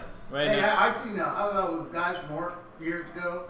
And this one guy was sneaking one of this guy's friends around. I swear he stabbed him right here, right between the forefinger and the thumb, with a fork. Yeah. That'll do it. And it gushed blood. Crazy. Don't steal nobody's food. Exactly. No joke. Particularly one thing, because you Pop-Tarts or Twinkies. Yes, fighting over Twinkies. Remember, there was a teenager last week that there were. I wish we didn't get this story about. I think Tommy talked about there was one kid that got stabbed. We talked about last week that got stabbed to death fighting over a piece of chicken. It was some hot wings, chicken wings. Oh, jeez. Matter of fact, there's another story. I got it. I got that video. Oh, you do? Yeah. Okay, but I mean, especially it's not a good way to spend a butt kicking is not a way to spend your holidays, 4th of July. I mean, I feel sorry. My heart goes out to the guy who got his butt kicked by these total strangers, got his head literally bashed in. You know, I mean, at least he's getting $58 million. For punitive damages and for his medical bills and stuff. But personally, I think he's been shortchanged. He should get at least double the amount because $58 million is not enough, as you ask me. It's definitely not enough. I mean, he won't be able to wear a hat for the rest of his life, pretty much. I mean, he can't. I mean, he may have to wear he may have to get like a steel plate or something in his head, just to fill that part out. If if anything, that is assuming that if he's not allergic to certain materials to fill his skull in to put some type of padding. But he's just screwed for the rest of his life, and no amount of money is going to be able to fill in that void. No pun intended. I just you just kind of feel heart goes out with this guy going through stuff because they're just some evil people in the world. Speaking of evil people, Ed, what is up with? I mean, we always talk about the story. Something about buses just brings the evil out of folks. What does? Something about buses, city buses or school buses, just brings out the evil in folks. What's up with that? I mean, with the woman who was crazy and the bus driver had to uppercut her, and then you had this one chick who was mad at this one customer. Well, I don't like riding the bus because people don't, everybody's yelling. Instead of go sit next to the person you want to talk to, you're yelling all the way across the bus. So everybody's yelling and everything. Buses give me a headache. Yeah, nobody got time for that. Yeah, nobody got time for that. I mean, the stuff about the bus driver who gives a tiger uppercut to one chick who was acting a fool, spat on him and stuff, and then you had like the one lady who got mad at one passenger because he didn't thought that he was treating her child right. Then she called her cousins on the cell phone, and they started shooting up the bus. Like, geez, buses are just bringing out the evil in folks. I got a brand new story right here. This happened recently, this week, as a matter of fact, early this past Monday in Kansas City. A Kansas City woman upset over a seat splashes gasoline on Metro bus passengers. Says on a morning commute on the Metro's Prospect Avenue bus could have turned tragic when a woman argued with a fellow passenger, then doused riders with gasoline and threatened to light a match. Randy Harris, 50 years old, who was one of the victims, says that the girl got mad because someone sat beside her. Like I guess she's not a fan of Little Miss Muffet, I guess. Sat on a tuffet. But anyway, this incident happened like 5:30 a.m. Near Truman Road. Says the bus was crowded and she asked him to move. When the man refused, they said they argued and the woman pulled a plastic water bottle filled with gasoline from her bag. Now, according to the witnesses, the passengers thought the bottle was basically filled with apple juice because of its color, but the stench of the gasoline quickly filled the air after she splashed it on the man and also hitting 5 other passengers. So right after the gasoline, she pulled out matches and tried to flick it. The witness, Mr. Harris, said that's when the melee broke out. The bus driver, who already called dispatchers to alert them that she needed assistance because of arguing, quickly pulled the bus over and opened the doors when she heard about the people about the gasoline, said Cindy Baker, a spokeswoman for the Kansas City Area Transportation Authority. The passengers rushed to get out the bus, knocking the matches from the woman's hand. And then after the matches fell out of her hand, the woman who came out with the gasoline and the matches, she pulls out a steak knife and started swinging it around. Another passenger, Jeremy Horn, age 33, said he doesn't usually ride the bus, but when he boarded around 5:17, there was no seats available. He stood by the back door. After he heard all this MF this and MF that, Mr. Horn said after he heard it, he says, "I'm thinking it's pretty early in the morning for all this." Then, as the gasoline splashed on his clothes, Horn headed for the front of the bus. Other passengers told him a woman tried to light a match. When the driver stopped, he says, everyone piled off the bus, including the driver. The man and woman remained on the bus fighting. Horn said the man was trying to get the matches away from the woman. And then the woman was aboard. It's unclear how many passengers were on the bus, but it says it could easily carry 40 passengers. And the police finally came around and arrested the suspect, Ebony D. Williams, age 32, of Kansas City, and cited her in city court with 6 counts of assault, 1 count for each victim. Last year, Platte County prosecutors charged her with second-degree drug trafficking and 2 counts of drug possession. A hearing in that case is set for next week. Following her arrest, Williams was taken to the hospital as she complained of stomach pains. The ordeal rattled Horn, who said he was worried about boarding the bus again. He says, "I'm very shaken. There was premeditation there. It had to be premeditated," which I agree. He says, who brings a bottle of gasoline, a water bottle filled with gasoline with her? Sad, man. I think, yeah, it definitely was premeditated. I mean, if you carrying some bottle of gasoline, you got a box of matches, and you got a steak knife, and you don't have any barbecue, no ribs or hamburger with you, I'm sorry. Well, you just asking for trouble. Well, talk about gas. Yeah. Speaking of gas, it's not going to take a lot. I just found a vet right here on Pioneer. Okay. Dr. Griffin.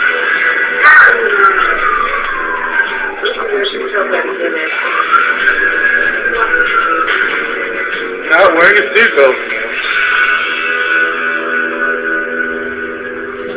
Good evening, sir. This County Sheriff's Office. Your driver's license and registration, please. I think he's too big. The reason I noticed you weren't wearing your seatbelt. What happened here? He just froze right up on me here, huh? Well, I guess we're back. Guess sort of back. As I was talking about Irving, basically there was a woman in Kansas City. Her name was Ebony D. Williams. She was basically cited in court with 6 counts of assault, and for one for each victim, because she basically had an argument with a person who was sitting beside her. She wanted a seat to herself, and the guy refused to move because, look, I was already here first. You move, and blah blah. They went toe to toe against each other, back and forth, and she all of a sudden to get I guess basically to end the argument, or basically just instigate the stuff. She had a water bottle filled with gasoline. Yeah. But as I said, there was this woman, Ebony Williams of Kansas City. She was on a bus 5:30 in the morning. Some guys, she sat beside this one guy. She didn't like this is one very few times I actually agree with Vorp. Yes, she's definitely a terrorist. I mean, she was having an argument with somebody. You move away. No, I was here first. You move. Blah blah blah blah. And then she pulls out a plastic bottle filled with gasoline, pours it on him and some other folks, and get ready to pull out a box of matches. Then they knock the matches out, and then she gets a steak knife, starts swinging at folks. I'm sorry. I mean that you deserve a size 12D Stacey Adams enema, i.e. a foot in the behind for that. I'm sorry. Well, plain and simple. You just don't. What the hell was that? Premeditated. A foot in the ass. Size 12 enema. Size 12D enema. Speaking of foot, let's go right to this one, because I've got to calm down. Okay. And I got Griffin, Dr. Griffin, who's on Pionono, not too far from here. And I have an appointment at any time. It's a walk-in. So as soon as we leave here, we're going to go there. But I have to tell the story because of how ridiculous it is. Okay? Did you know that there is something called foot orgasm syndrome? Yep. Foot orgasm syndrome. Yeah. And I'll tell you what happens. I mean, could you imagine? This woman, a 55-year-old woman in the Netherlands, visited a doctor with an unusual complaint. She experienced unwanted orgasms that started in her foot. Jack. Yes. Let me tell you, any guy with a foot fetish wants to get to know this girl. Because he doesn't have to do much other than tickle her feet. The orgasm sensations which occur on the left foot were sudden, not brought on by sexual desires or thoughts, and occurred 5 or 6 times a day, the report said. The sensation traveled up her leg to her vagina. And she said the experience felt exactly like an orgasm achieved during sex. These orgasms are very embarrassing and worrying to the woman, said study author Dr. Marcel Waldinger. Would you believe that's his name? Who treated the woman in a neuropsychiatric and a professor of sexual psychopharmacology at the Utrecht University in the Netherlands. She feels terrible about it. Really? Waldinger said, yes. Yeah, Waldinger said, magnetic resonant images, MRI, of the woman's brain and her foot showed no abnormalities, although another test reveals some differences between the nerves on her left and right feet. Stimulating her left foot with an electric current includes a spontaneous orgasm in that foot. The woman was treated with an injection, an anesthetic into her spinal nerves, the nerves that receive sensory information from the foot. And the orgasm stopped completely. The woman has not had any foot orgasms for 8 months now, although she might need to return for another anesthetic injection if her symptoms return. I don't mean to be funny. It's really weird. About a year and a half before the foot orgasm started, the woman spent 3 weeks in intensive care, part of the time in a coma because of a sepsis infection. When she came out of the coma, she had tingling and burning sensations on her left foot, likely as a result of the damage to the tiny nerve fibers in the foot. Interestingly, the nerve that registers sensory information from the foot enters the spinal cord in the same level as the nerve that registers sensory information from the vagina. And so maybe her vagina moved to her foot. Maybe coming out of the coma, her whole body, maybe not her mind, but her body is all screwed up. Yeah, no, man. Earl had me rolling. I guess she must be a really big time James Brown fan. She really gets on the good foot. Hey! I'm just saying, yeah. She feels good. That brings the term camel toe to a whole new arena. Let me tell you something. When I saw that story, I could not believe it. And it was like on CNN. It's like a big deal. It's on CBS now. Yeah, new product, rubbers for Dr. Scholl. The thing is, could you imagine, like, you're going to an interview, yes, and you're wearing tight shoes, yeah, and throughout the whole interview you're having orgasms? Yes, how did you work? Well, I worked 10 years in I worked in the office and welcome back. Can I take off my shoes, please? Please? My brother says, Edward Mampa's on. Hey, buddy, she's got a foot loose. Exactly. Oh, a loose foot. Yeah. And I wonder if a guy like, you know these guys, they like to, have this, like, toe to top of the head to the bottom of your feet sex, where they kiss everywhere. They probably leave that shit just to make sure that she has an orgasm. Because a lot of women fake that shit. At least here, you'll get a bona fide result. Yeah, don't take to one of those Korean pedicures that at the Kroger supermarkets. That's true. Shoot, I hate to figure out what it would be like if she wore orthopedic shoes. My goodness, like every step she takes is gonna be like Are we going past hitting the 10 O-spot. or are we ending at 10? Are we going past 10 or are we ending at 10? I'm sorry? What time are we ending? 10 o'clock. Okay. Anyway, yeah, I want to get to the vet or the animal hospital. I have to take her to the animal hospital. Dr. Griffin there, Tower. Is that your doctor? Somebody mentioned it. That was my doctor. Our guy. He's good. Excellent. Yeah. Excellent vet. Good. It's down there on Pine-Ono past. If you get off at 75 onto the Rocky Creek, go Pine-Ono, heading down towards Houston Avenue and Broadway area. Yeah. And it's on the right-hand side. Great. Thank you, Ed. Just past I think it's SM Machine Shop or something.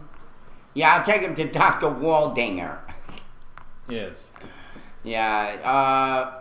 I'll just go ahead and do a quick thing on. Yeah, let's do some sports. Do some sports. Yes. As you know, for the baseball, we have the Milwaukee loses to Washington Nationals 8-5. The Cincinnati Reds Giants game was postponed by rain. Arizona beats New York Mets 5-4. The Phillies over Pittsburgh Pirates 6-4. Boston Red Sox over San Diego Padres 8-2. New York Yankees over the Minnesota Twins 9-5. Kansas City over Cleveland 10-7.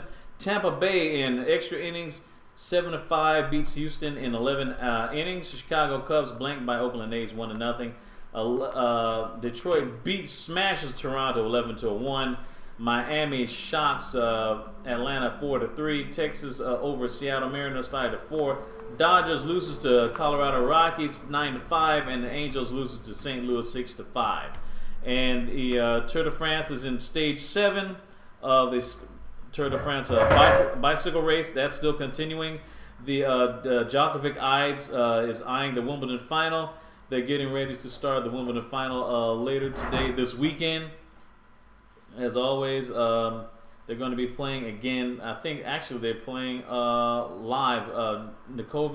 Djokovic going against Juan Martín del Potro, which is live. That's going on right now as we speak in London, England. If you could check it out on NBC or check your local listings in your NBC area to check out the match between the men's finals at Wimbledon. And also in other news, sports-related news, UGA kicker charged with drunk boating on Lake Sinclair. University of Georgia sophomore place kicker Marshall Morgan is facing possible suspension following his arrest last weekend for boating under the influence on Lake Sinclair. Morgan, who is age 20 of Coral Springs, Florida, was arrested about 7:30 p.m. by an officer at the Georgia Department of Natural Resources. The arrest report states Morgan was stopped by a powerboat because he was towing a skier without an observer on the boat. He was released on a $1,500 bond on the charge of operating watercraft under the influence of alcohol and drugs, and on a $168 fine for the charge of towing a skier without an observer on board. The kicker appeared in 14 games for the Bulldogs during the 2012 season, going 8 for 14 on field goal attempts, including a 52-yarder against Missouri. He set a school record for most points after touchdown with 63 and most attempted with 67. What's so funny? Everybody say no one's paying attention to DB. Somebody else is, what the hell is Derek saying? Well, UGA kicker was charged with drunk boating on Lake Sinclair. Yeah, drunk boating. And also, basically, there was also some competitive eating. Joey, what was his name? Joey Chestnut. Joey Butterfield. Joey Chestnut on Coney Island. He won for the 7th year in a row when he in a hot dog eating contest that they have every 4th of July. That guy, they wolfed down 69 hot dogs. Yeah, I need that on my resume. Yeah, he ate 69 hot dogs in 10 minutes, breaking his record of 68 hot dogs in 10 minutes that he made last year. Of course, Joey Chestnut, he was the one who he broke the Japanese competitive eater Kobayashi's streak at Coney Island. And basically, he's been winning ever since. One of my cast member friends of mine from SNL, the ATL, Super Paul Bonebreaker Barlow, who's an actor. He's also in between acting gigs. He does competitive eating himself. He lost to Joey Chestnut, where he actually ate 88 crystals in 8 minutes. 88 crystals in 8 minutes. Can you believe that? Well, let me just say this. Anybody that eats 69 hot dogs the way they do, I mean, they're going to have a shitload to deal with afterwards. And I wonder if this guy ever gets indigestion, or what do you line his stomach with? I mean, he probably has a lot of... 3 hot dogs and I got rectal rockets going off. Oh, yeah. Definitely rectal rockets is true. I mean, obviously he got a good pile load of Mylanta and Tums and Rolaids. Who the hell knows? I mean, those are all Pepto-Bismol ready for him. But I noticed they have them plain. They don't, really put anything on them. Yeah. I know. Yeah, because that's, I mean, whether it goes down finish, I mean, maybe because I guess that'd be like cheating, or filling up your stomach or something like that. Because I guess you just want to just go down, go in and out, and that's, And this guy's not even fat. I mean, he's just like a normal guy. Well, yeah, neither was Kobayashi. He was a skinny dude, too. Yeah. Kobayashi, some Japanese guy comes in and tries to take over our tradition. What's that all about? I'm sick of sushi. It says, Tower says, I've seen women eat. I've seen the women do 69 wieners. Oh yeah, 69. I don't think they have mustard and relish on them. I tell you that. It was funny. He is American Ed. Okay. My brother says he's American. Okay. Well. Yeah. Well, it's 10 o'clock, though. We hate to cut We hate to cut this off, folks, but I think I have to take care of my little dog here. She's in, I would say, close to critical right now. She's very weak. Get a little close above her. And take a look, and say goodbye to her. And she'll be back, skimping around. Like that. Don't say goodbye to her like it's a final. Say hello. I mean, we'll see you right later. We'll see you later. I'll see you later.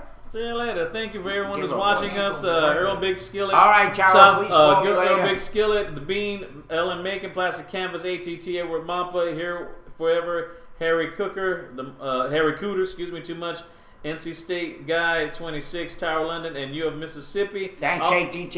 And Saibuku came in earlier. Thank you for watching. Thanks for watching. Check us out. Hope you have a very good weekend.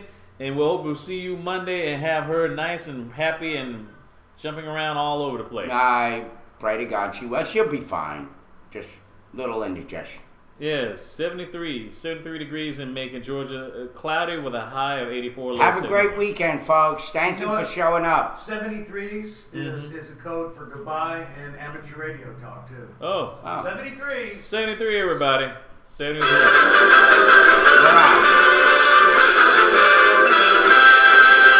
You're making me very angry.